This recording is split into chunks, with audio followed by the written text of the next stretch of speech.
Salut tout le monde, c'est Splint et aujourd'hui on se retrouve pour une nouvelle petite vidéo dans laquelle je vais vous présenter un petit peu les nouveautés qu'on peut avoir sur Android M, qui est effectivement la nouvelle version d'Android qui a été annoncée avant-hier, à partir du moment où je tourne cette vidéo, c'est-à-dire durant la Google I.O., qui est la conférence Google que tout le monde connaît je pense. Donc c'est parti, on va commencer. Donc là vous voyez que j'ai déverrouillé mon téléphone directement sur le petit Easter egg qui est encore assez incomplète, vous avez vu que ça fait une sorte de petit smile en bas. Donc on va tout de suite commencer avec le lock screen qui a eu quelques petites améliorations, quelques petits changements. Donc déjà vous pouvez voir qu'on peut mettre un message ici en bas, juste en dessous de la date, j'ai mis Splint's Nexus. Ça peut être utile par exemple si vous perdez votre téléphone, et ben vous pouvez mettre, je sais pas moi, par exemple un numéro à appeler au cas où vous le perdez. Si par exemple vous avez un mot de passe et que le mec peut pas aller voir les contacts pour appeler et qu'il souhaite vous le rendre, eh bien vous pouvez voilà écrire un truc, mettre un numéro à appeler et puis voilà. Bon ça peut être utile, mais sinon juste pour la personnalisation c'est assez sympa. Sinon, à part ça maintenant pour déverrouiller c'est toujours vers le haut, ça n'a pas changé. Par contre quand vous allez à droite ou à gauche vous voyez qu'il n'y a absolument aucun effet, tout simplement parce que ça a été un petit peu changé, un petit peu amélioré en fonction des goûts. Ce que vous allez faire c'est tout simplement mettre le pouce sur l'icône et puis tirer alors dans n'importe quelle direction, ça fonctionne, hein. Donc là vous voyez par exemple pour l'appareil photo, hop, en tirant comme ça, on ouvre l'appareil photo. Appareil photo qui a d'ailleurs un petit peu changé, mais ça on y reviendra un peu plus tard. Tac, je vais reverrouiller et vous pouvez vous rendre compte également que à la place de l'icône tout simplement qui permet de lancer l'application d'appel, pour lancer un appel quoi, on a tout simplement un petit logo microphone et hop, si je déverrouille, on arrive directement dans la fonction OK Google, voilà. OK Google. Très bien. Donc en fait vous pouvez tout simplement lancer vos appels à partir d'ici en commande vocale, donc bon c'est selon les goûts, je crois pas que ce soit personnalisable pour le moment, mais c'est à voir, c'est à voir. Ok. Alors ensuite on va s'attaquer un petit peu aux différences tout simplement qu'il peut y avoir avec Lollipop, hein, puisque là on est en version M, donc ce sera certainement une version 5.2, quelque chose comme ça, vu que Lollipop s'est arrêté à la 5.1 pour le moment. Donc au niveau des différences, vous pouvez voir qu'ici sur tout simplement l'écran principal, pas grand chose à changer. Je dirais cependant que l'application, enfin l'app drawer a un petit peu changé, comme vous pouvez voir, ici ce n'est plus un défilement de gauche à droite, comme ce qu'on pouvait avoir avant, c'est un défilement vertical comme ça, avec un classement par ordre alphabétique et les lettres sur le côté comme ça. Vous pouvez également déplacer la barre comme ça sur le côté, et vous avez les lettres tout simplement qui apparaissent pour vous dire où vous en êtes. Vous avez également la fonction recherche qui est disponible, par exemple si je veux trouver Twitter, voilà, hop, donc ça c'est plutôt pas mal si vous avez beaucoup d'applications. Moi personnellement je préfère ce nouveau design à l'ancien, donc bon après ça dépend des goûts, mais à vous de me dire ce que vous en pensez. Autre chose aussi, dernière chose à dire là-dessus, c'est tout simplement, vous voyez là-haut qu'on a tout simplement nos applis favorites, les applis qu'on utilise le plus souvent, donc YouTube, Twitter, photos et contacts en l'occurrence. C'est pas étonnant, j'ai envie de dire. Donc voilà, ça c'est tout pour l'application Drawer. On a également un nouveau truc qui a été rajouté, qui a été d'ailleurs un petit peu inspiré de ce qu'on pouvait trouver sur les ROM custom, notamment cyanogènes, tout simplement en baissant le volume ici. Là je suis sur mode vibreur, mais vous avez une petite option, voilà, comme ça, qui vous permet d'ouvrir un plus grand panel d'options, tout simplement. Et, hop, je vais le refaire, tac, voilà, vous avez un plus grand panel d'options ici, vous pouvez régler donc le volume de la sonnerie, vous pouvez régler le volume des sons multimédia, donc ça concerne la musique et le son des jeux par exemple, et vous pouvez également régler le son de l'alarme, si j'y arrive, voilà, le son du réveil quoi, tout simplement, vous le connaissez, je le laisse généralement toujours au maximum parce que c'est le coup à avoir des mauvaises surprises le matin avec le réveil qui sonne pas. Voilà. Ensuite, on a également le volet des accès rapides qui a eu une légère modification, il y a en fait des options en plus qui ont été rajoutées. Vous pouvez voir ici qu'elle est un petit peu plus complète. On a le mode ne pas déranger, donc qui avant se trouvait ici, par exemple, je baissais le son, et là je continue à baisser, on le retrouve toujours d'ailleurs, vous pouvez voir alarme uniquement jusqu'à la désactivation, donc vous pouvez le réactiver ici en remontant le son. Sinon, on a notre petit accès ici, ne pas déranger, hop je l'active, et ici on a une petite page qui s'ouvre avec quelques options. Vous pouvez donc avoir aucune interruption, alarme uniquement, priorité uniquement. Ensuite, vous pouvez l'activer pendant une certaine durée, voilà, genre 2-3 heures, ou jusqu'à la désactivation complète, donc ça c'est plutôt pas mal, assez utile, plutôt bien foutu également, et vous voyez, priorité uniquement, on a un petit message qui nous dit « Vous ne serez pas dérangé par les sonneries ni les vibrations, sauf pour les alarmes, les rappels et les événements et les appels des personnes que vous spécifiez. » Donc ça c'est plutôt utile si vous avez envie de recevoir uniquement les messages, enfin les notifications des messages des gens qui vous intéressent, et ben c'est faisable, ça peut être assez utile en réunion par exemple, ou ce genre de choses. Un truc un petit peu urgent. Hop, voilà. Donc ça, on va le désactiver pour le moment. ne pas déranger, on les active, voilà. Sinon, pas grand chose d'autre. Ce qu'on peut dire, c'est éventuellement... on va aller jeter un œil dans le menu des paramètres. Ce qu'on peut dire ici, c'est qu'ils ont un petit peu changé l'animation des boutons. Donc vous vous souvenez sur Lollipop, quand on maintient un bouton enfoncé comme ça, on avait une petite animation de cercle qui progressait sur le bouton. Maintenant en fait, c'est plus vraiment pareil, ce cercle ne fait plus toute la taille du bouton, il s'applique en fait uniquement quand vous lâchez. Donc ça a plus l'effet d'un clic que d'un appui. Mais ouais, c'est sympa. En fait, quand vous gardez appuyé, le bouton ne fait que se foncer, et dès que vous lâchez, vous avez le petit effet de cercle. Donc voilà. C'est en fonction des goûts, moi je trouve ça assez sympa, c'est peut-être un peu plus sobre, moi j'aime bien. Voilà. Autre chose, pendant qu'on est dans le menu paramètres, il y a, donc depuis cette mise à jour Android M, le projet est d'améliorer un petit peu le système de permission des applications. Donc si on va ici dans l'onglet applications, enfin dans le menu applications tout simplement, on va pouvoir changer une à une les permissions des applications. Donc si par exemple, je veux que... On va prendre l'exemple de Skype par exemple. Oui, ça fait beaucoup de fois exemple. Hop, on va aller dans Skype, et ici dans autorisation, on va pouvoir changer toutes les autorisations que l'on veut tout simplement accepter à Skype et refuser. Donc, en l'occurrence, vous voyez que Skype a accès à mes contacts, à mon téléphone, à mon appareil photo, à ma position, à mon microphone et à mes SMS. Admettons que je ne veuille pas que Skype puisse accéder à mes SMS, eh bien je n'ai qu'à désactiver cette option ici.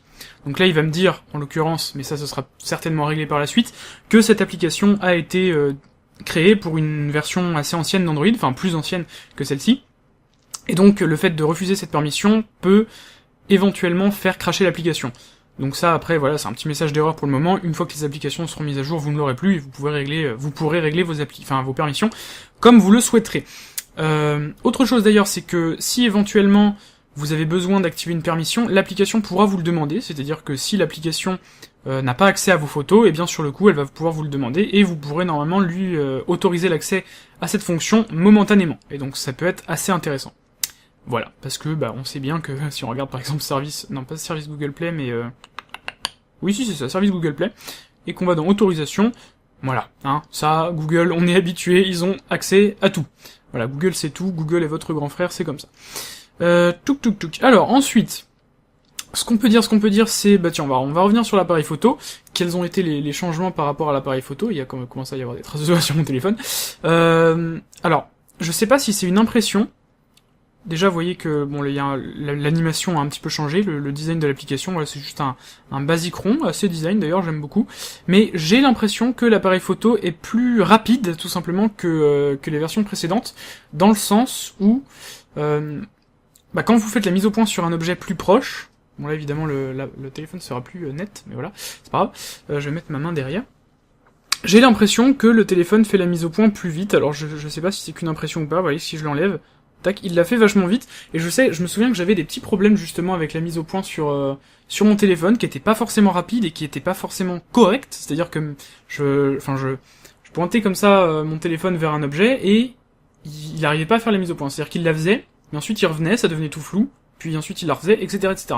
Donc c'était un petit peu problématique, et là j'ai l'impression que ça a été réglé avec cette version de l'appareil photo, donc tant mieux, voilà. Et puis ils ont remis également le mode HDR, alors après peut-être que le mode HDR était encore disponible sur Lollipop de base, étant donné que moi j'ai été assez longtemps sous cyanogène, c'est peut-être pour ça, mais en tout cas oui, sous cyanogène c'est sûr et certain, il n'y avait pas le mode HDR, ce qui était un petit peu chiant, parce que c'est une fonction qui est vachement sympa quand vous avez des paysages très contrastés, ça peut vraiment rendre pas mal, donc ouais, c'était dommage de l'avoir enlevé sous cyanogène.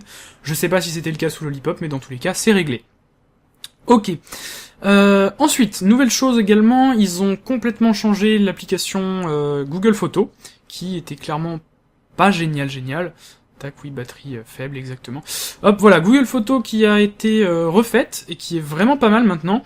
Donc voilà, toutes vos photos, sauvegardées de façon sécurisée, toujours les animations assez sympa, organisées sous forme de liblé automatique, pour les retrouver facilement. Voilà, on peut tout simplement utiliser des mots-clés comme ça. Donc ça, je vais vous montrer, c'est assez stylé. C'est-à-dire qu'en utilisant des mots-clés, par exemple, je sais pas moi, Tour Eiffel, il va pouvoir retrouver les photos sur lesquelles vous avez pris la Tour Eiffel. Donc ça, c'est assez dingue. Vous voyez, par exemple, chien, il va retrouver toutes les photos de chiens. C'est assez dingue, ça fait un peu flipper en même temps, mais clairement c'est vachement pratique, parce que vous êtes là, vous avez plein de photos sur votre téléphone, vous savez plus où chercher, et voilà. Donc là, hop, continuez, oui, c'est vrai que je l'avais encore jamais ouverte l'application. Voilà, donc là il nous présente les petites nouvelles fonctionnalités comme ça. On va pouvoir zoomer et dézoomer en fait pour afficher pour afficher tout simplement les photos de différentes manières, donc en fonction des mois, en fonction des jours, en fonction des années, je sais pas. Donc on va voir ça, c'est plutôt pas mal. Tac, on va revenir en arrière un petit peu, comme ça permet de vous montrer un petit peu les nouveautés. Donc appuyer de façon prolongée, puis balayer l'écran, donc ça nous permet en fait de faire une sélection, comme ça. Donc regardez l'animation au milieu. Tac, voilà, on appuie longtemps. Et on peut déplacer tout simplement le curseur pour faire une sélection un petit peu comme sur un PC quand vous faites Shift et que vous cliquez sur un autre item, un autre fichier, ça permet de faire une sélection. C'est plutôt pratique. Hop, ici on a accédé sans peine à vos photos, balayer l'écran vers la gauche ou vers la droite, et donc là vous pouvez naviguer entre plusieurs menus. Plutôt bien fait, encore une fois, on est toujours dans un esprit de fluidité évidemment. Tac, on continue. Effectuer des recherches rapides, donc ça c'est ce que vous pouviez voir au début. Tac, par exemple, voilà, recherche de chien, il va vous montrer des photos de chiens. Enfin, vos photos de chiens, c'est vraiment assez impressionnant.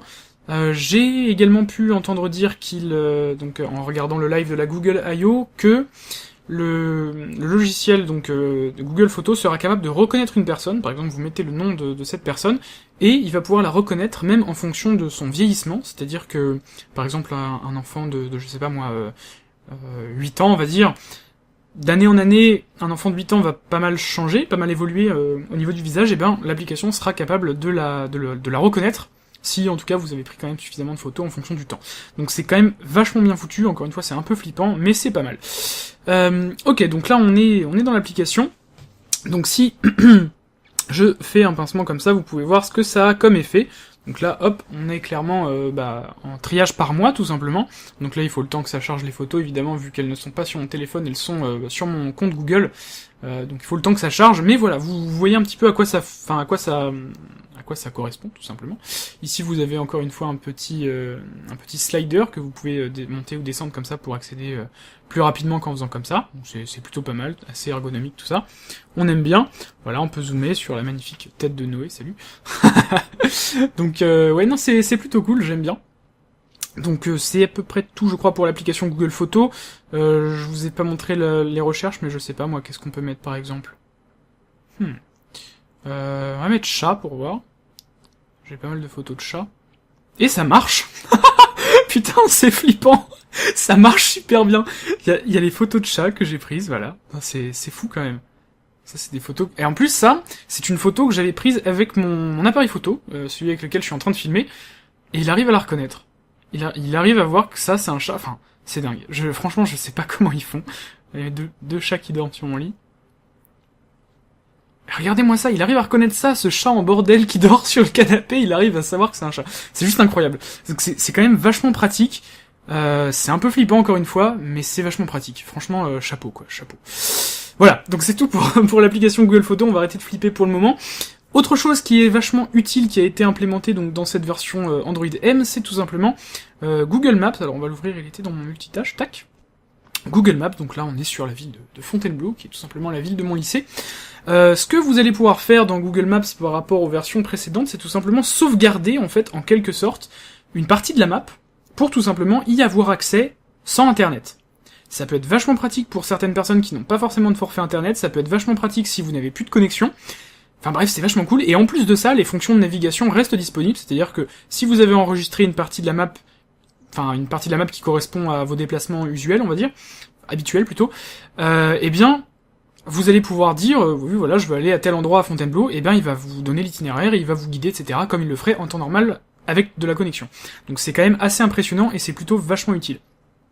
Ok, donc ensuite, nouvelle chose qui a été implémentée, c'est tout simplement, enfin c'est Google Now en fait, Google Now que vous connaissez, voilà, qui est ça, qui vous propose un petit peu tout ce qui vous intéresse, voilà, Walking Dead, trucs sur les téléphones, Star Wars évidemment, voilà, c'est tout ce qui m'intéresse. Hop, ça a un petit peu évolué également, vous vous souvenez qu'on y avait accès à partir d'ici, et voilà maintenant comment ça se présente. Vous avez la barre de recherche en haut, qui fonctionne avec le OK Google, et qui ne fonctionne évidemment pas quand je parle en boucle comme ça, mais c'est pas grave.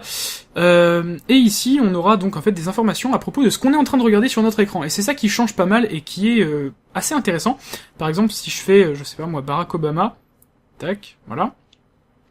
Donc là, je fais une recherche sur Barack Obama, et là, je vais lui faire, hop, je vais ouvrir Google Now. Ok Google, quelle est sa taille? Voilà, et là il sait que je parle de Barack Obama, il va me dire voilà, Barack Obama fait 1m85, vous êtes très heureux de l'apprendre. Ok. Donc ça c'est pareil, c'est plutôt utile, enfin Google Now est un peu plus intelligent, entre guillemets, qu'avant, et c'est vraiment la bienvenue, parce que c'est vrai que je me souviens qu'au début de Google Now, quand j'étais encore sous KitKat avec mon Nexus 5, c'était un peu limité. Voilà.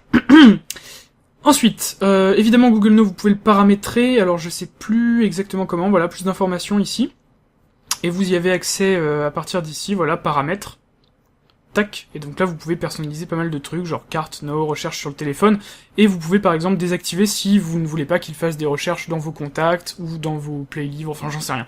Vous pouvez activer, désactiver ce que vous voulez, c'est plutôt bien fait, donc voilà, pas la peine de flipper, je veux dire, vous pouvez configurer, si vous avez peur de ça, vous pouvez le configurer pour le désactiver, y a pas de problème.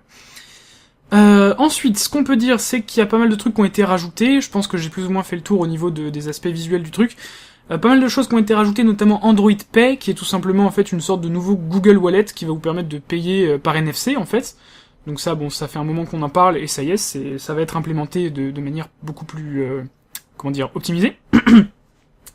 On a également le support des lecteurs d'empreintes digitales, donc qui sera donc implémenté sur Android AOSP, ce qui n'était pas le cas étant donné que c'était un truc uniquement sur les surcouches, comme on peut citer par exemple le Samsung Galaxy S6 qui a une surcouche qui s'appelle TouchWiz, si je ne dis pas de conneries.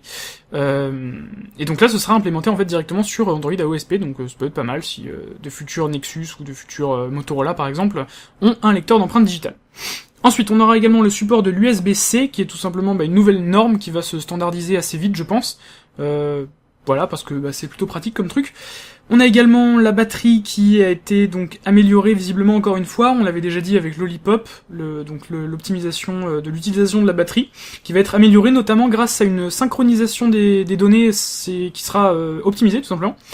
Par exemple, votre téléphone est en veille, tac, vous le posez sur votre table de nuit, j'en sais rien, et au lieu de vérifier, je sais pas moi, toutes les 15 minutes par exemple, si vous avez reçu un nouveau mail, un nouveau tweet ou je ne sais quoi, et il va commencer à le faire 15 minutes, puis ensuite, je sais pas moi, 1 heure peut-être, puis ensuite 2 heures, etc. Et s'il a toujours rien, il va continuer à synchroniser de manière de plus en plus espacée, ce qui va vous permettre d'économiser de la batterie, parce qu'en fait, la synchronisation bouffe beaucoup de batterie.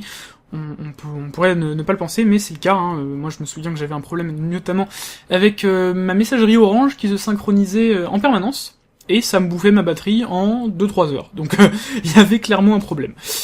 Voilà, donc je pense que c'est à peu près tout pour cette vidéo, je pense que j'ai plus ou moins tout dit. Ce que je pourrais vous demander, ce qui pourrait être intéressant à partager dans les commentaires, c'est tout simplement votre idée par rapport au nom que pourrait porter cette nouvelle version d'Android. Donc moi j'ai pensé à plusieurs trucs. Le premier nom qui m'est venu à l'idée, donc commençant par un M, hein, vous savez que toutes les versions d'Android sont des noms de gâteaux, de friandises, de trucs sympas à manger comme ça. Et donc en l'occurrence va commencer par un M, puisque la précédente était Lollipop. Et donc moi personnellement j'ai pensé à Android Meringue. Why not, hein, meringue qui se dit exactement de la même façon en anglais, ou pourquoi pas Android Marshmallow, ou Android Macaron, je sais pas. Donc si vous avez des idées, postez-les dans les commentaires, ça peut être assez marrant. Et puis dans tous les cas, moi je vous dis à la prochaine pour une nouvelle vidéo. Allez, bye tout le monde.